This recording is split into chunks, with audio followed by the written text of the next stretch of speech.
Looking for a fun way to win up to 25 times your money this football season? Test your skills on Prize Picks, the most exciting way to play daily fantasy sports. Just select 2 or more players, pick more or less on their projection for a wide variety of statistics, and place your entry. It's as easy as that. If you have the skills, you can turn $10 into $250 with just a few taps. Easy gameplay, quick withdrawals, and an enormous selection of players and stat options are what make Prize Picks the #1 daily fantasy sports app. Ready to test your skills? Join the Prize Picks community of more than 7 million football fans who have already signed up. Right now, Prize Picks will match your first deposit up to $100. Just visit prizepicks.com/get100 and use code GET100. That's code GET100 at prizepicks.com/get100 for a first deposit match up to $100. Prize Picks, daily fantasy sports made easy. Welcome to the 11th episode of the Meet the Mancunian podcast, Social Impact Stories from Manchester. This is Season 4. I'm Deepa Thomas Sutcliffe, your friendly host. On the streets and nooks of Manchester, my inspiring Mancunian guests tackle their causes with grit and passion. They are leaders, worker bees, and community hosts, and they share their stories to inspire you all through this season. Relax, grab a brew, and listen in to the Meet the Mancunian podcast on Apple, Google, Spotify, or any of your favorite podcasting platforms. You can also check out all the episodes and transcripts on my new website, www.meetthemancunian.co.uk. Passionate about becoming disability confident? We hear from Alex Winstanley, founder, Happy Smiles Training, in this episode. I'm delighted to introduce my guest, Alex Winstanley, founder, Happy Smiles Training. Thank you, Alex, for joining me today. Really looking forward to hearing all about the good work you're doing for the disabled. Yeah, no problem. No, thanks, Deepa, and thank you for having me as well. I really appreciate it. So first, tell us about how you found your passion for supporting the disabled. Where did it all start? So I really fell into it without meaning to. So I was 19, I think. I was a trainee teacher, and I always wanted to be a teacher. And I was a secondary school PE teacher, and I started to be a personal assistant for a disabled young man who's a wheelchair user, who has cerebral palsy, and absolutely fell into doing that and just loved it from the first second. I was like, why is everyone not doing this? This isn't even a job. We were just I started going out with friends who was a similar age. So so that's how I met Hayden. And Hayden then went on to, nearly 10 years later, essentially become the inspiration behind Happy Smiles Training. Wow, that is lovely, and I hope you're still very much in touch with Hayden. Sounds like a great bond. Yeah. Unfortunately, no, I'm only joking. I'm in touch with Hayden, every single day. He's basically a part of my family, but he came to my wedding and everything. He's a really close friend and member of my family, and now really, and we're very, very close. Yeah, and we set up Happy Smiles. We've grown a lot since then, and we work on it together pretty much every day. Oh, wonderful! That's great to know he's part of the organization as well. So that brings us very well to Happy Smiles Training. How did you get to start that, and what does it do?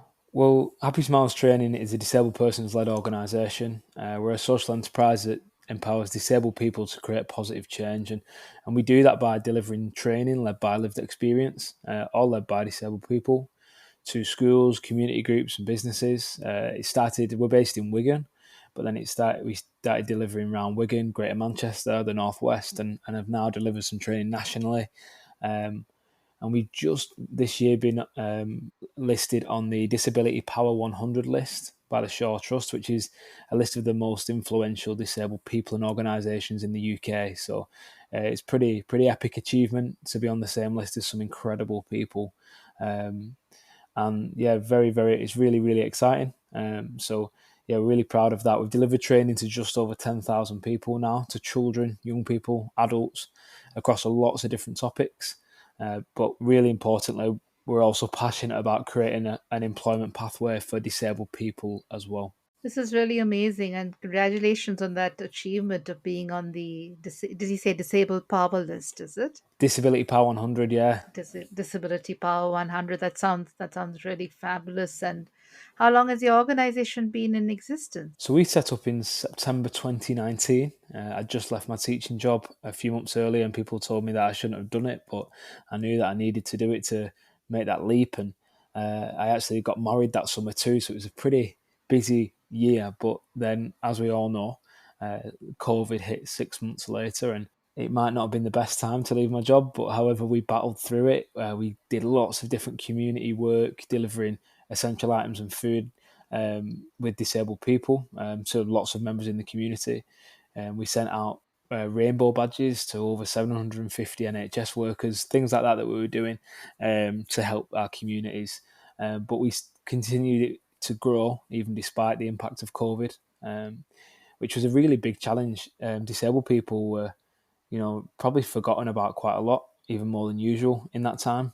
But people actually started to empathise that being locked away and isolated from society isn't a nice thing. And unfortunately, that's what a lot of disabled people face every day. And we use that term disabled people because we believe, like the social model of disability, that disabled people are actually disabled by society, not because of their impairments or their physical, visual, sensory impairments, whatever it might be. But it's actually by society, because society isn't set up to support and include disabled people and celebrate disabled people. And I think we saw that during COVID quite significantly. That is really interesting, and the fact that because people were all locked down, they could resonate finally with what, like we said, disabled people face every day. So you've talked Mhm. about one challenge, which is society itself and how it's perceived. What are the other challenges you've had to face? And besides the pandemic, which was, I guess, a mammoth challenge for everyone, and especially for a new business, I'm Mm. sure it must have been difficult. Yeah. Are there any other challenges that you've been able to surpass and you can share with listeners? Oh, just challenges every day deeper in terms of, yeah, where do I start? It's a great question, but just balancing everything. I think just for me personally, trying to balance when you're so passionate about something, and every waking moment, you wake up in the middle of the night and you've got ideas. You wake up in the morning, you're like, right, let's go. This is an idea, or this is what needs to happen. And then trying to find people that share those passions, which I'm really lucky. I've been able to find lots of incredible people. Um, Speaking in the Manchester area, like the first one that comes to mind is Ben Andrews.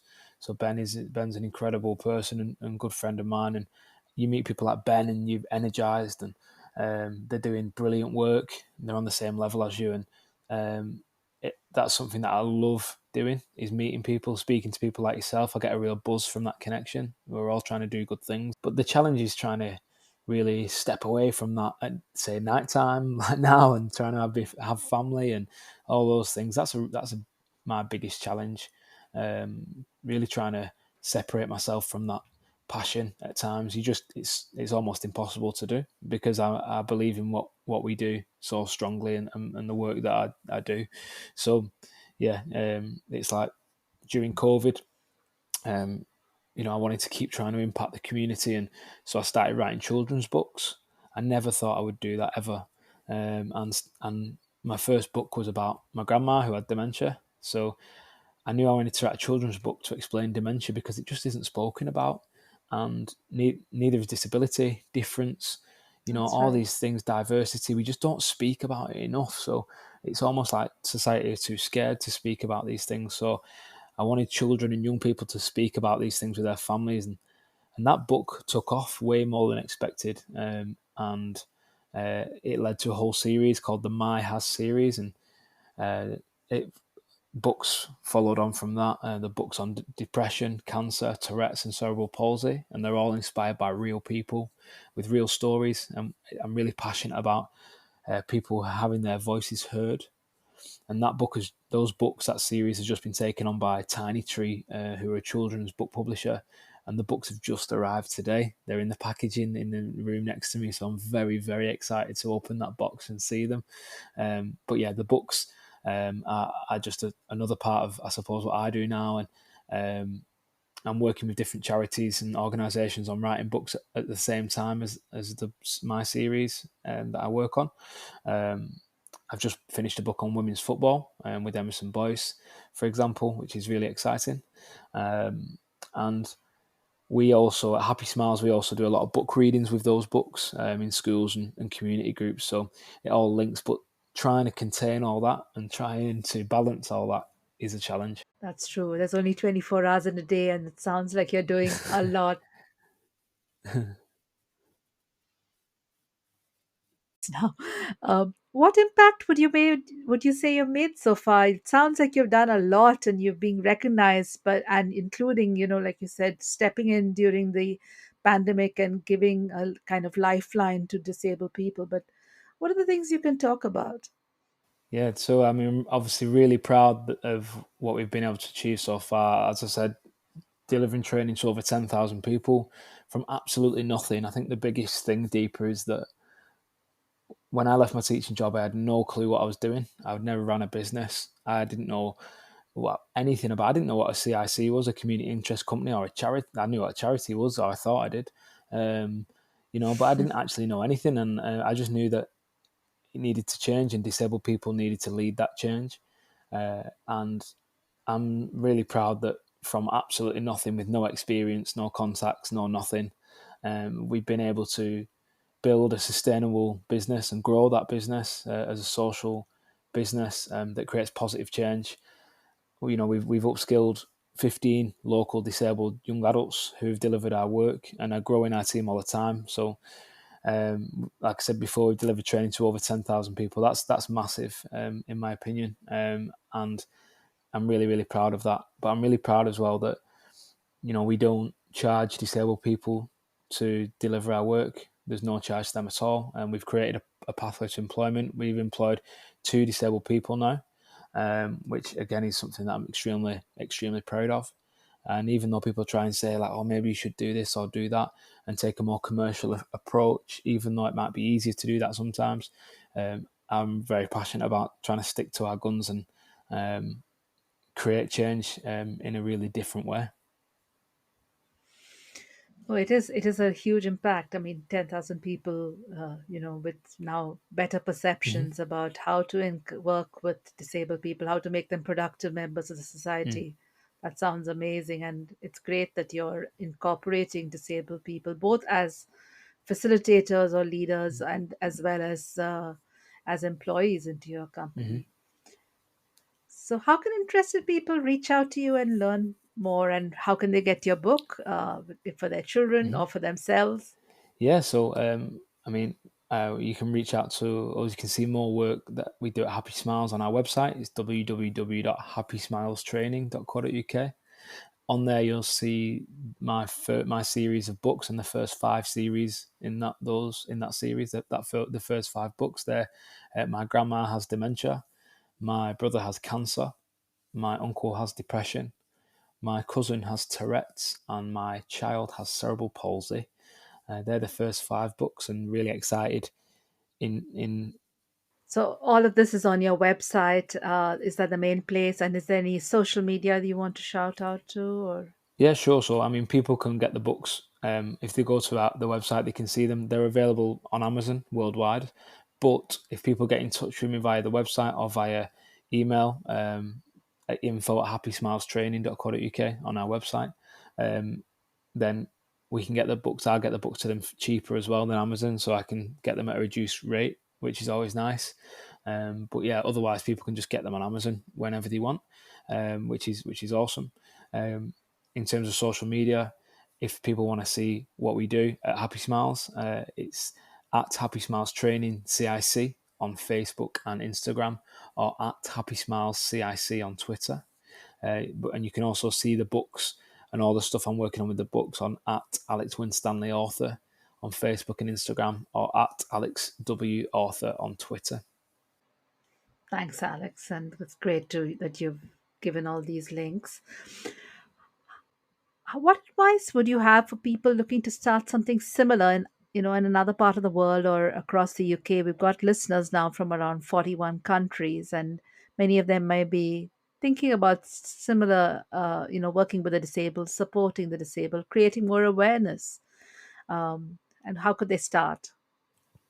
Well, I think if anyone's got a passion and something they want to do, it's really easy and almost cheesy of me to say to follow your dreams. But I was really lucky that I was in a position where I could leave my job and I could do, my wife and I, and we were only, like I say, we weren't married when I left my job. We were shortly after. And we sort of sat down and said, this is now or never. Whereas now I couldn't do that. We've got a house and two children. Well, one on the way very, very soon. And so I couldn't do that now probably. And it depends on people's situation. But, if you do believe in something that you're really passionate about, don't just try not to let that drop. Keep pursuing that, keep meeting people. The more you meet people who are like-minded, the more that it'll drive you to, support each other and support yourself. And that's something that really excites me. So, it sounds cheesy to say follow your dreams, but I really believe that if someone's passionate about that, they should. And I think from a disabled person's point of view, even as a non-disabled person myself, I'm extremely passionate about disability inclusion, and therefore anyone with a similar passion, please do get in touch. I'd love to meet you and speak to you.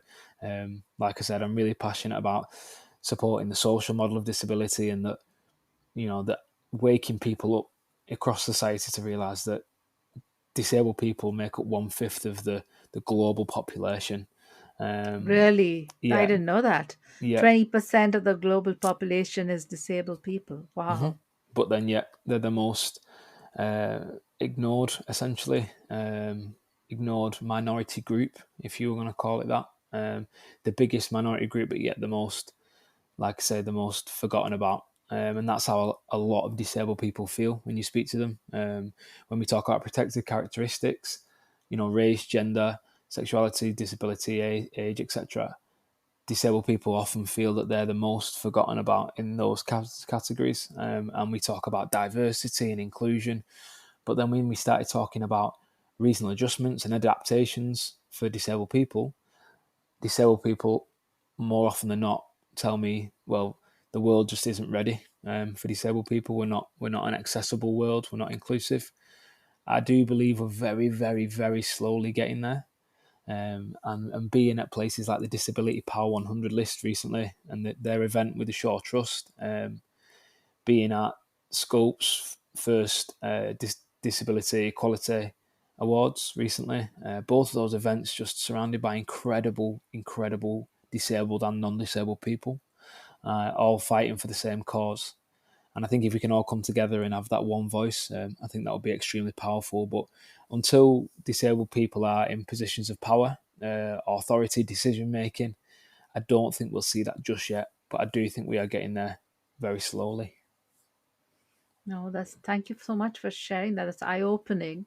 You talked a couple of times about the society model of disability. Social model of disability. Can you explain what that is, please? Yeah, so the social model of disability came from disabled people's movement, that said that basically society disables disabled people. So people aren't disabled by, we talked about cerebral palsy. By the fact that someone has cerebral palsy, that might affect someone's a part of their body in some way.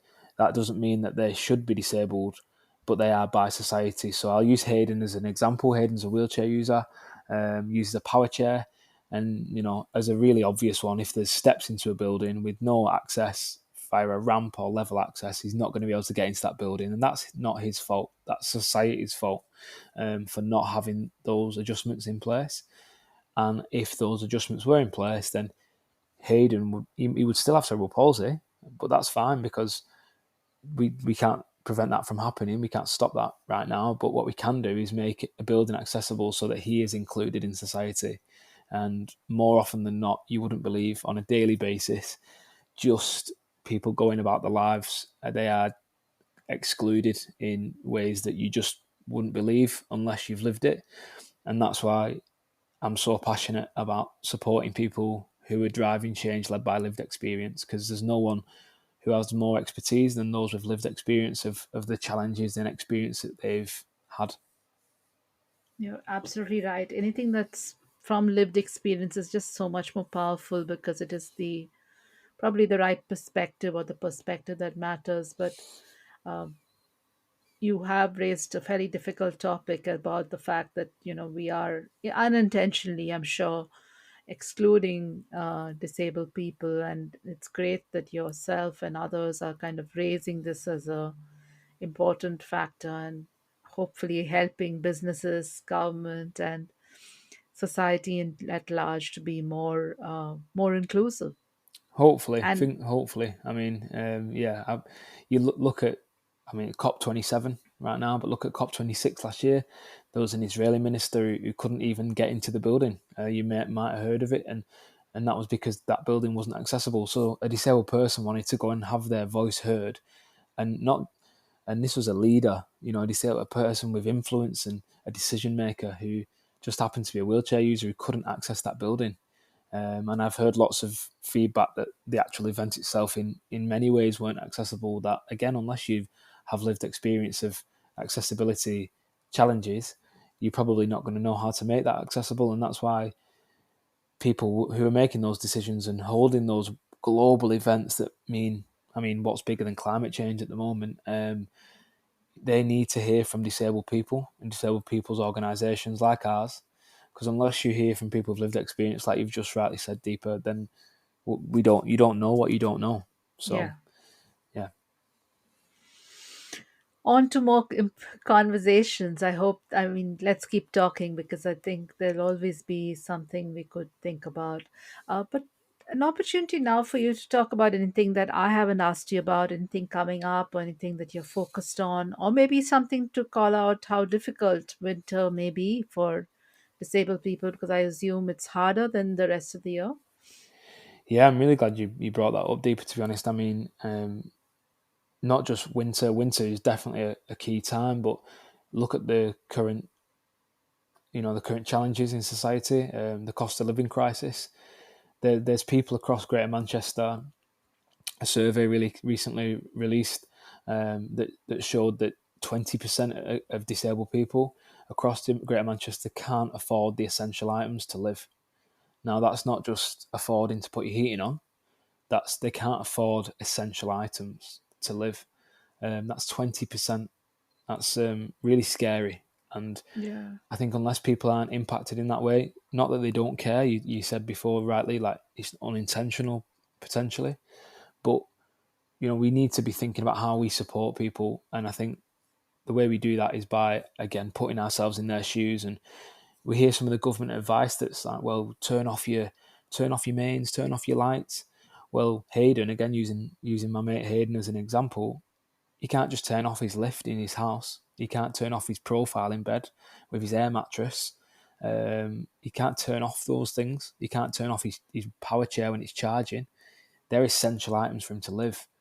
Yeah. So again, unless people haven't lived that, they wouldn't understand that. And I think if people can understand that disabled people are facing, that for on average for a disabled person in the UK, it costs over £500 more per month to live than a non-disabled person. So these sort of Wow. challenges, we've got to, wake up to and think about how we can support people right now, because people need our support right now, not just in the future, but now. And I mean, I can't think of a more important time with everything going on than now. So yeah, the more for me that we can support everybody, but particularly thinking about disabled people in this cost of living crisis. I know it would be going a long way to building that conversation around inclusion. Thank you for sharing that. Is there anything else, Alex, you want to talk about before I go to my signature questions? No, nothing. I think other than please keep a lookout on those social media platforms I mentioned before. Having a look at the books that are coming out under Tiny Tree now that I'm really really excited about being released. And yeah, you'll be able to pre-order those through Tiny Tree really really soon as well, under the new version. So I'm really really excited about that. Thank you for sharing that. And yes, I'm sure many people will be very interested, especially if they have young children. And it's now the time for my favorite part of the podcast, which is the signature questions I ask all my guests. And the first one for you is to describe the Mancunian spirit in a word or a phrase. Yeah, I think the word that comes to me is together. I feel like you look at things that happen to Mancunians, Greater Mancunians, people across Greater Manchester. There's a shared sense of togetherness, especially when things turn ugly in society. You find that the good people come together. So, yeah, together. Lovely one. Can you share a Mancunian who inspires you and why? And it can be somebody in the past or somebody who's currently around. Yeah. Oh, there's so many to choose from, and it's really hard to pick because my brain automatically goes to sport a lot of the time, especially being from Manchester. Um, but yeah, I think if I could think about someone, I mean, I tend to if I was thinking about a sporting analogy, I grew up with the class of '92, and they came through at Man United, and I grew up watching those winning everything, that team, and again going back to togetherness, I feel like there was just this group of players that came through that you just never really seen the likes of that happening again. And I think that's just really inspirational for a lot of young people to see people working together and achieving so much success together. And hopefully it'll happen again one day. Thank you for sharing that. What's the most important life lesson you've learned so far? A life lesson. Phew, it's a really tough one. I know someone said to me last year, "Who's the most important person in your life?" And I said, "My daughter." And they said, "Well, actually, it's not your daughter; it's yourself." They said, "Because if you don't look after yourself, you can't look after your daughter." And that's something I'm always working on. I'm always trying to help other people, but I think as social entrepreneurs, we're always trying to help everybody, and I think we need to learn to look after ourselves a little bit more. And that's really easy to say and really hard to do. And I'm not the best person at doing that at all, but I'm hopefully learning and trying my best to get there. It's a really great tip. It's like they say in a plane, right? Put on the oxygen That's mask right. on yourself before you take care of That's others. it. And it's the same thing, nurture yourself, self care, Hmm. because otherwise you don't have the strength to take care of others or your company or your family. So Yeah, it is a hard one, but it's a great one. Thank you for sharing that. always. If you could have one superpower, what would that be? I've been asked this question before, and I always come up with different answers, probably depend on the day, to be honest. Absolutely, why not? But yeah, it's another really tough question. I think, oh, if I could have one superpower, I think it would be to turn back time. I'd love to be able to know what I know and try and reverse time, and try and just help people and um, keep trying to change the world, but for the better. And the more I can go back and help people you know to do that, that'd be pretty cool. It's a good one. Everyone has such divergent responses to this, and I really love hearing them. That's why it's my favorite bit. Yeah. My last question for you is: there a funny story you'd like to share with listeners? Anything funny at work or in Manchester that Mm. may have happened? And it's purely optional. Oh, a funny story. I'm sure there would be. I'm sure there would be. I mean, yeah, I know that it's not as funny as a story, but Hayden loves this one, so I'm going to tell it. Um, when we first set up Happy Smiles, we did a duathlon to fundraise, and so we had an adapted bike. So it was like a run, a bike, and a run. It's like a triathlon without the swim. And I sat Hayden on the front of the bike so that we could do it together, the bike part. And we'd done the run, we'd done the bike, and just towards the end, Hayden was all strapped in on this big adapted bike, but one of the straps broke, and basically Hayden fell out. and he fell out onto the floor, Ouch. and we was like, oh no, like it was really scary. So it was a pretty scary moment. Got him up and got him sorted. An ambulance came and he was fine, but he just laughed. And I remember we had to get him back to his parents, and we got back, and one of his parents, I was thinking, what are they going to say? Like, they're never going to support us. They're going to hate this. And the first thing they said was, they said, Alex, if Hayden didn't do this sort of stuff, he'd never have any experiences. So that always sticks with me. But that was in a place in Altrincham. It was in Dunham Massey, so not too Oh, far away. So Nanamasi. Yeah, you're not yeah, far from me. I'm in Wythenshawe. right there you Uh, go. So yeah, it was in Dunham Massey, lovely area, and yeah, that experience always sticks with me. So not a funny story, but something that always sticks with me. And I guess it's about, both of you taking it very positively, Yep. even if you panicked a bit in the Yeah. beginning. Yeah, That definitely. that's really great. Alex, thank you so much for talking to me and my listeners. It was really fascinating, and I'm really impressed by everything you're doing. Keep shining. Thank you, Deepa. I appreciate it, and thanks for your support. Alex, I really enjoyed learning about disability awareness today. Dear listener, thank you so much for listening to the 11th episode of the Meet the Mancunian podcast, Season 4. I hope this episode and the podcast itself encourages you to follow your passions, inspired by the amazing Mancunian guests who feature here. Tune in every Tuesday for a new episode or log on to www.meetthemancunian.co.uk to listen to all the episodes and learn more about my podcasting story. The website also makes it really easy to look for specific categories. For example, you can look at only episodes about local history or episodes only about homelessness or sustainability or any of the many themes that my guests and I have covered in the previous season. Next week, on Tuesday, 7th February 2023, in the season finale, the Meet the Mancunian podcast talks to Susan Roughton about granting wishes for terminally ill adults. Season 4 ends on Tuesday, 7th February 2023. I'll be taking a 2-month break for some travel and finishing up at my current day job.